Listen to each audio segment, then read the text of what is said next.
Selamat siang semuanya. Pada hari ini saya akan menyampaikan kepada teman-teman semua, melanjutkan pertemuan kita minggu yang lalu, yaitu mempersiapkan penelitian sastra feminis. Pertanyaannya, mengapa kita harus melakukan penelitian? Tentu jawabannya salah satunya adalah penelitian dilakukan di dalam konteks akademik, yaitu memenuhi kewajiban menulis tugas akhir seperti skripsi, tesis, disertasi, juga memenuhi kewajiban Tridharma perguruan tinggi, yaitu publikasi dan eh, penelitian dan publikasi karya ilmiah di jurnal dan di proceeding, serta untuk pemutahiran materi pembelajaran atau buku ajar. Juga melaksanakan tugas utama sebagai peneliti di Pusat Penelitian dan Pengembangan Bahasa, Bali Bahasa, atau Kantor Bahasa. Sebagai tugas akhir, maka penelitian ini dipersiapkan dalam mata kuliah metode penelitian sastra, atau dalam mata kuliah metode penelitian, atau dalam mata kuliah penulisan karya ilmiah. Sebagai Tridharma perguruan tinggi dipersiapkan dalam berbagai pelatihan metode penelitian. Output hasil penelitian yang dipublikasikan di dalam jurnal nasional, internasional bereputasi, terindeks SINTA atau Scopus, juga menulis dan menerbitkan buku ajar atau buku referensi. Sebuah penelitian biasanya akan melalui tahap-tahap berikut ini. Yang pertama adalah membuat proposal penelitian, lalu melakukan penelitian, menyusun laporan penelitian, dan menulis serta mempublikasikan artikel penelitian di jurnal dan di proceeding. Kita akan bertanya berikutnya, untuk dapat melakukan penelitian, sumber dana dari mana? Ada berbagai macam sumber dana. Bisa dana hibah yang diraih melalui kompetisi. Eh, Ini kalau teman-teman yang dapat beasiswa, biasanya sudah ada dana penelitian di situ. Kemudian jatah dari institusi ini untuk para dosen. Kemudian mahasiswa biasanya dana mandiri atau beasiswa ayah bunda. Nah, kita akan melakukan penelitian dengan dana mandiri. Bagaimana mempersiapkan penelitian sastra feminis? Fokus kita adalah pada pertemuan kita yang akan disusul pertemuan berikutnya adalah mempersiapkan penelitian sastra feminis dan menulis artikel hasil penelitian sastra feminis. Yang pertama, membuat proposal, menyusun proposal, melaksanakan penelitian, dan melaporkan hasil penelitian. Yang berikutnya adalah publikasi artikel hasil penelitian di jurnal bereputasi. Jurnal bereputasi terindeks SINTA, Dikti, Scopus Internasional, atau di buku ajar, buku referensi. Nah, yang akan kita lakukan nanti, kita akan menulis bersama-sama artikel yang akan dipublikasikan di book chapter ber-ISBN. Jadi, setelah kegiatan ini, kita akan belajar menuliskan hasil penelitian yang sudah kita lakukan atau yang sedang kita lakukan. Nanti kita akan teman-teman akan dibimbing secara khusus. Jadi kita akan menyelenggarakan workshop lagi untuk menulis artikel yang akan dipublikasikan di book chapter bersama. Namun selain itu ada juga publikasi di artikel jurnal nasional. Tetapi ini kita tabung dulu. Kita sementara nanti luaran dari kegiatan ini belum akan dipublikasikan di jurnal nasional karena untuk bisa publish di jurnal nasional itu kualitasnya, kualitas artikel kita harus lebih tinggi daripada di book chapter. Nah, untuk yang artikel nanti ada mata kuliah lain namanya penulisan karya ilmiah. Nah, ini contoh penelitian yang saya lakukan bersama Bu Else dan Bu Dikti, dana hibah penelitian Dikti selama 3 tahun dengan judul Konstruksi Gender Tokoh Perempuan Super dalam Folklore Indonesia dan Transformasinya dalam Karya Sastra Indonesia Mutakhir. Penelitian ini selama 3 tahun, kalau di Dikti itu harus mengukur TKT, yaitu merumuskan TKT 3, merumuskan konsep yang berhubungan dengan konstruksi gender tokoh perempuan di dalam folklore dan novel atau drama Indonesia. Nah, hasil penelitian ini melahirkan konstruksi yang disebut dengan feminisme Nusantara yang sudah kami publikasikan di artikel jurnal, proceeding, dan buku. Ini beberapa luaran penelitian yang sudah kami lakukan, buku ya, antara lain Para Raja dan Pahlawan Perempuan serta Bidadari dalam Folklore Indonesia. Nanti teman-teman yang akan mengikuti workshop penulisan artikel, kita bisa membagi cuma-cuma ya, free buku ini. Nanti akan kami persiapkan dulu ya, yang sudah terbit tahun 2020, kemudian sekarang dicetak ulang lagi. Kemudian artikel yang lain Anda juga nanti bisa googling ya.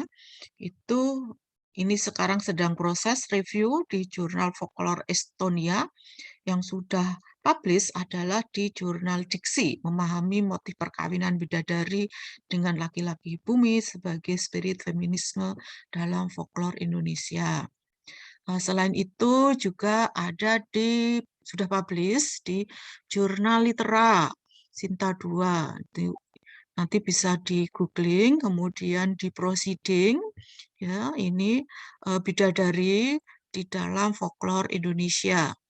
Ini sudah publish di Proceeding Internasional, bisa juga di googling free ya. Ini kemudian book chapter representasi budaya maritim dalam novel Sihir Pembayun karya Djoko Santoso. Ini sedang proses diterbitkan. Nah, sekarang kita masuk kepada bagaimana memilih masalah penelitian sastra feminis. Fokus yang akan kita lakukan nanti di dalam melakukan penelitian atau lebih singkatnya menulis artikel ilmiah feminis adalah bisa fokus ke pengarangnya ya atau fokus ke karya. Jadi karya dan pengarang ini berkaitan dengan isu-isu gender atau dikenal dengan isu feminisme. Jadi kita bisa fokus ke pengarang atau kita bisa fokus ke karya. Oke, ketika kita berfokus ke pengarang, ini oleh Showalter disebut sebagai ginokritik, yaitu sebuah kajian yang membatasi pada karya-karya sastra yang ditulis oleh perempuan, jadi para sastrawan perempuan. Fokus perhatiannya adalah perempuan sebagai pencipta makna tekstual melalui sejarah, gaya penulisan, tema, genre atau jenis sastra, struktur tulisan para perempuan. Model ini mirip dengan analisis wacana feminis yang disampaikan oleh Saramil di dalam buku Feminis Stylistik. Fokus yang berikutnya juga bisa meneliti ke kreativitas penulis perempuan, profesi penulis perempuan sebagai suatu perkumpulan atau perkembangan dari sejarah konvensi aturan dari tradisi penulis perempuan. Jadi ada komunitas para penulis sastra perempuan yang diasumsikan memiliki tradisi atau gaya penulisan yang berbeda dengan karya-karya yang lain. Nah, berikutnya kita bisa juga fokus kepada karya sastranya. Tidak harus membatasi pada karya penulis perempuan. Penulis laki-laki juga boleh. Nah, ini banyak diterapkan. Banyak sekali contoh kita bisa googling nanti di jurnal. Ini memfokuskan kajian kepada citra dan stereotip perempuan di dalam karya sastra. Nanti akan dilihat bagaimana perempuan di dalam karya sastra itu sering diabaikan atau disalahpahami. Ada kesalahpahaman di dalam kritik sastra sebelumnya. Juga akan diungkapkan celah-celah dari sejarah sastra yang dibentuk oleh kaum laki-laki. Pada kajian yang pertama, yang ginokritik, penulis perempuan, ini lahir untuk memberikan perhatian kepada perempuan sebagai penulis, yang selama ini cenderung dilupakan di dalam sejarah sastra. Kalaupun karya-karya perempuan itu diteliti, dibahas, itu kurang mendapatkan apresiasi. Contohnya, pada tahun 2000-an ini saya pernah menulis sebuah penelitian yang kemudian dipublikasikan di seminar internasional, yaitu berjudul Kiprah Perempuan dalam Penulisan Sastra Indonesia periode 2000. Apakah tanda menuju fase sastra perempuankah? Nah, ini ginokritik karena saya hanya fokus kepada penulis perempuan yang menulis di periode 2000-an saja. Ya. Kemudian contoh berikutnya, ginokritik adalah rekonstruksi sistem patriarki dan pencarian identitas novelis perempuan Indonesia periode 2000. Ini sudah dipublish di Jurnal Bahasa dan Seni tahun 2021. Kemudian contoh yang lain, ini disertasi yang kemudian diterbitkan, ditulis oleh Ahyar Anwar, Genealogi Feminis, Dinamika Pemikiran Feminis dalam Novel-novel Perempuan Indonesia dari tahun 33 sampai tahun 2005. Nah, selain jarang kajian terhadap eksistensi sastrawan perempuan, juga ditemukan tanggapan yang cenderung negatif terhadap para sastrawan perempuan. Contoh, tanggapan yang enggan mengapresiasi kreativitas para sastrawan perempuan periode 2000 antara lain, ini ada sebuah artikel yang pernah dipublish di Suara Merdeka, ditulis oleh Sitok Srengenge, mengatakan bahwa kemunculan perempuan sastrawan tidak lebih sebagai tren belaka. Menurutnya, heboh yang terjadi kebanyakan bukan kualitas yang mereka tunjukkan, melainkan ada faktor-faktor lain yang berada di luar kesusastraan. Nah, ini Sitok Srengenge mencontohkan karya Ayu Utami Saman. Jadi ada kecurigaan-kecurigaan tertentu yang katanya bukan karena kualitasnya. Kemudian ada juga tulisan di Sinar Harapan tahun 2004, ditulis oleh David Krishna Alka. Sastra Indonesia bukan gaya seks, tanggapan untuk S. Yoga. Ini meneliti karya-karya Jenar Maesa Ayu, Ayu Utami, dan teman-temannya sebagai karya yang disebut anti-intelektualisme. Karena karya-karya tersebut katanya menjadikan imaji seks begitu liar dan jauh dari kesantunan. Seakan tidak ada bahan lain yang lebih mencerdaskan dan menyadarkan daripada mengarang seputar daerah selangkangan. Nah, kemudian pada periode 2000-an ini muncullah di surat kabar ada Mazhab Sastra Selangkangan atau disingkat SMS. Ini catatan masa lalu, jadi teman-teman mungkin belum tahu. Sebuah pendapat yang menurut saya menganggap para perempuan tidak pantas bicara tentang seksualitas atau perempuan hanya dianggap sebagai objek seks dari laki-laki. Tulisan berikutnya itu pernah publish di Kompas, ditulis oleh Sunaryono Basuki KS, Seks Sastra Kita. Untuk menanggapi karya-karya sastrawan perempuan Ayu Utami, Jenar, Uka Rusmini, dan teman-temannya yang memilih mengeksploitasi seks dan tubuh mereka agar cepat populer dan dikenal secara luas. Lebih baik para sastrawan perempuan itu, menurut Sunaryono ini, mengeksplorasi masalah-masalah sosial yang tak kunjung tuntas. Nah, pendapat ini menganggap bahwa marginalisasi, pelecehan seksual, kekerasan terhadap anak perempuan dalam rumah mereka sendiri pada karya Jenar dianggap bukan masalah sosial yang perlu diperhatikan. Nah, ini cara pandang yang berbeda.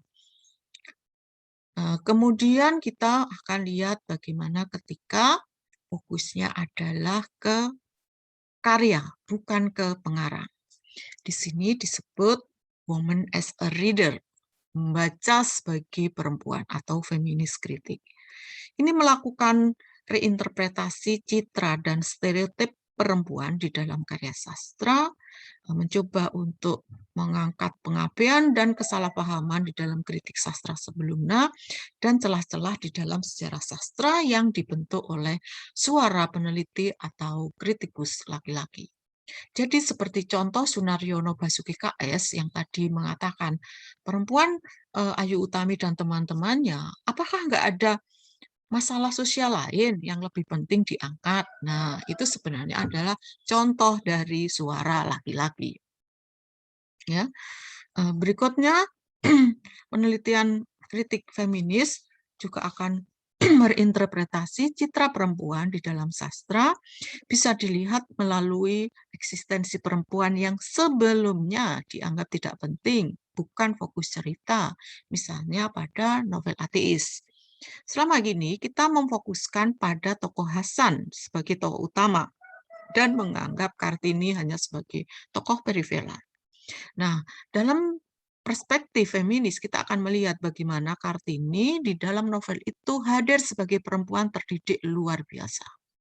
Dia mencoba keluar dari dominasi dan marginalisasi patriarki yang dilakukan ayahnya dan suaminya dan bergabung di dalam forum diskusi ilmiah yang dipimpin oleh Anwar. Dengan latar cerita tahun 40-an, menurut saya ini hal yang luar biasa. Ya. Jadi perempuan sudah ikut bergabung dalam diskusi masalah-masalah sosial. Sejumlah fenomena yang menarik dalam novel Indonesia dapat dikaji di dalam perspektif feminis, antara lain nih, kita bisa mencoba mencari tahu apa yang ada di dalam sastra Indonesia. Antara lain ada perempuan-perempuan hebat di dalam novel-novel karya Pramudia Anantatur. Ini sudah banyak yang meneliti. Yang sedang kami lakukan adalah meneliti para perempuan di balik tahta Ken Arok di dalam novel Arok Dedes. Di dalam novel Ken Arok misalnya, selain kehebatan Ken Dedes yang digambarkan secara diam-diam berusaha menggulingkan Tunggul Ametung yang telah menculiknya sebelum akhirnya mengawininya, juga digambarkan kehebatan Ken Umang sebagai pemimpin pasukan perempuan di dalam melawan Tunggul Ametung. Ini narasi yang berbeda dengan narasi sebelumnya. Di dalam kitab Pararaton, itu lebih fokus kepada kehebatan Ken Arok tanpa melihat peran para perempuan. Pararaton itu salah satu karya sastra di dalam sastra Jawa. Contoh yang lain adalah ini. Misalnya, ini belum ditulis nih, yang ini. Reinterpretasi femininitas dan maskulinitas di dalam novel-novel Ika Kurniawan. Misalnya, Cantik Itu Luka dan Seperti Dendam Harus Dibayar Tuntas. Silakan siapa ini yang nanti mau menulis. Kemudian ada juga bisa meneliti tentang, nah ini yang sedang saya lakukan, ini tulisan ini, perempuan-perempuan penjaga alam, Nyai Rasya. Nah, Nyai Rasira dalam novel Tanjung Kemarau, Mbok Manyar, dan Mabel di dalam Tanah Tabu. Ini artikel sudah selesai saya tulis. Kemudian perempuan yang menjadi korban atau dikorbankan di dalam eksploitasi alam. Ini belum ditulis, ini novelnya antara lain Isinga, karya Dorothea Rosa Herliani, dan Sali. Ini berlatar Papua ya. Ada novel-novel berlatar Papua, perempuan yang dikorbankan. Perspektif teoritik dan psikoanalisis di dalam penelitian sastra feminis. Bagaimana kita akan melakukannya? Yang pertama adalah memilih perspektif teori feminisme yang ditentukan oleh masalah atau tujuan penelitian. Yang kedua, wacana atau narasi gender yang terdapat atau menjadi arus utama di dalam karya yang akan kita kaji. Yang ketiga, isu gender di dalam karya sastra yang belum dikaji, karena mungkin memang tidak menjadi tema utama di dalam karya sastra. dan lain-lain. Masih banyak yang bisa kita ungkap. Nah, aliran-aliran feminisme kita bisa mempelajari lebih jauh di buku Feminisme Thought, Feminist Thought ya. Ini dalam edisi bahasa Indonesia.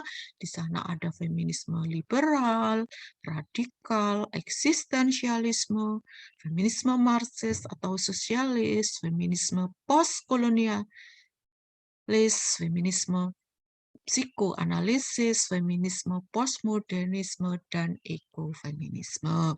Bagi yang berminat untuk mempelajari lebih lanjut bisa menyuntuki buku ini.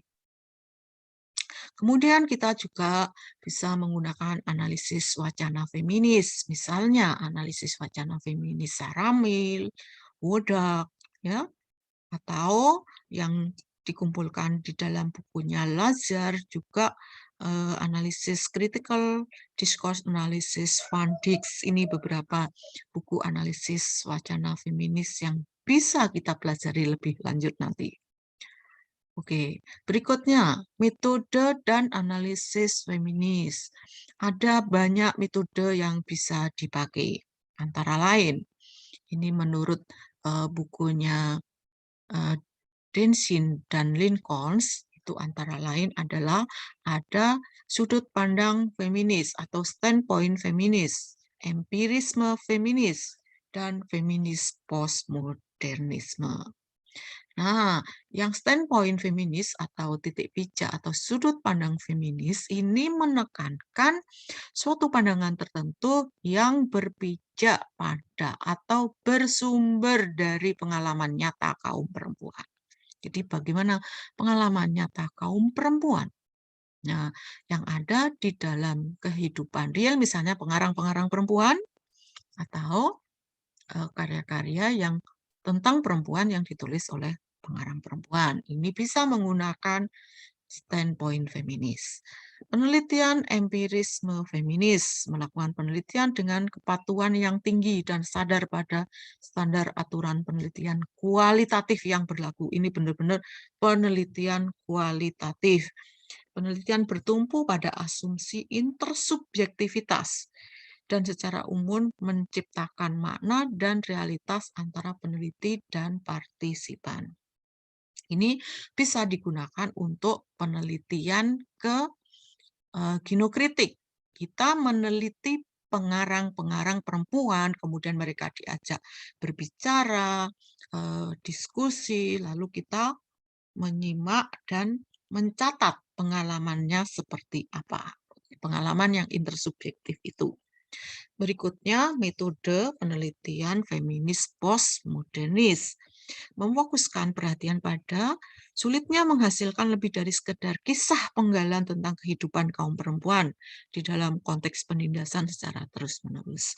Para peneliti feminis postmodernis memandang kebenaran dalam tanda kutip sebagai sebuah khayalan yang merusak. Jadi nggak ada kebenaran yang sifatnya absolut. Ya, peneliti memandang dunia sebagai kisah-kisah atau teks tanpa akhir yang banyak darinya mendukung integrasi kekuasaan dan penindasan, serta pada akhirnya menjadikan kita sebagai subjek dalam kekuasaan yang menentukan. Oke. Penelitian terhadap karya sastra atau pengarangnya dapat menggunakan sudut pandang feminis dan postmodernisme. Melalui pandangan sudut pandang feminis diasumsikan gambaran tentang konstruksi gender dan relasi kuasa yang terdapat di dalam novel tidak dapat dilepaskan dari pengalaman nyata kaum perempuan yang dipersepsi oleh pengarangnya. Jadi kita bisa meneliti bagaimana tokoh-tokoh perempuan menggambarkan pengalamannya ketika dimarginalkan misalnya pada novel-novel Ayu Utami, atau meneliti bagaimana perempuan-perempuan yang menjadi korban kekerasan seksual pada karya-karya Jenar Maesa Ayu, misalnya kita menggunakan itu. Nah, pada titik bijak feminis atau standpoint feminis juga dapat digunakan untuk memahami aturan-aturan masyarakat dan pengalaman yang membatasi kesempatan, pengalaman, dan otonomi perempuan dalam hidup keseharian. Jadi misalnya, marginalisasi aturan-aturan yang ada di dalam budaya patriarki, mana yang boleh dilakukan oleh perempuan, mana yang tidak boleh dilakukan oleh perempuan, ini akan kita teliti dengan titik bijak atau sudut pandang feminis. Kemudian postmodernisme feminis yang mendasarkan asumsi-asumsi dasar pemikiran postfeminisme digunakan untuk memahami dunia yang didekonstruksi dari kisah-kisah teks tanpa akhir, yang banyak darinya mendukung integrasi kekuasaan dan penindasan. Nah, ini macam-macam metode feminis yang bisa kita baca di bukunya Rinehart, antara lain penelitian wawancara feminis, etnografi feminis, penelitian survei feminis, penelitian eksperimen feminis, penelitian lintas budaya feminis, dan sejarah lisan feminis, serta analisis isi feminis, sudut pandang feminis, penelitian aksi feminis, dan penelitian feminis majemuk. Yang bisa kita gunakan untuk penelitian sastra adalah analisis isi feminis dan penelitian ini, ya, survei feminis. Survei feminis apabila kita meneliti tentang sastrawan, ya. Oke, berikutnya. Dari berbagai jenis penelitian tersebut, mana penelitian untuk sastra? Nah, ini kita akan bisa ambil yang paling mudah adalah analisis isi kualitatif interpretif. Apa yang diteliti? Yang diteliti adalah teks sastra yang dilihat sebagai artefak budaya. Jadi di sini diteliti perempuan secara individu, tokoh-tokoh perempuan secara individu atau secara kelompok, hubungan antara perempuan dengan laki-laki, hubungan antar perempuan, persinggungan antara identitas, ras, gender, kelas, usia, lembaga pribadi, dan pandangan yang membentuk hidup para perempuan yang ada di dalam karya sastra. Juga bisa melakukan membongkar kategori-kategori yang nampaknya universal, yang menjadi kategori khas laki-laki, agar mengangkat ke permukaan pengalaman perempuan yang ditenggelamkan atau dilupakan. Juga bisa mengidentifikasi penghilangan, penghapusan, dan informasi yang hilang tentang perempuan, dan menguak budaya patriarki yang kuat bahkan membenci perempuan, serta mengungkapkan perlawanan terhadap dominasi patriarki. Nah, ini karakteristik dasar dari metode feminis, antara lain mencoba memperlihatkan masalah yang berkaitan dengan kepentingan perempuan dibandingkan dengan laki-laki, mengemukakan hipotesis dan data yang sesuai dengan kepentingan perempuan, dan kegunaan penelitian adalah memahami sudut pandang perempuan dan mengembangkan emansipasi perempuan. Di dalam penelitian lapangan, maka perlu peneliti memiliki hubungan yang khas dengan subjek penelitian. Ada keseimbangan relasi antara peneliti dengan narasumber. Nah, itu karakteristik dari metode penelitian feminis. Nah, beberapa contoh artikel Anda nanti silahkan googling agar lebih mudah untuk membayangkan dan memahami bagaimana penelitian feminis itu dilakukan. Anda bisa mendownload buku saya ini, Menjadi Perempuan Terdidik, Novel Indonesia dan Feminisme. Kemudian buku yang ditulis oleh Tineke Helwig, ini ada di perpustakaan. In the Shadow of Change, Citra Perempuan dalam Sastra Indonesia. Kemudian ada juga di bukunya Aquarini, Perempuan dalam 3, novel karya N. Hadini. Ada juga tulisan Bewening yang berjudul Reproduksi Womanhood dalam novel Bunda, Kisah Cinta Dua Kodi, atau ada juga tulisan tentang kontestasi ideologi dalam sastra Prancis masa Perang Dunia Kedua. Jadi ini adalah contoh buku dan artikel yang berpihak kepada kepentingan perempuan. Jadi membela perempuan, ya. Ini tidak harus membatasi pada karya penulis perempuan, tapi juga penulis laki-laki. Nah, itu saya kira yang bisa saya sampaikan untuk hari ini. Eee, kita akan membuka diskusi untuk menggali inspirasi, eee, calon penelitian atau calon artikel yang akan teman-teman tulis. Oke, sampai jumpa di pertemuan berikutnya. Selamat siang.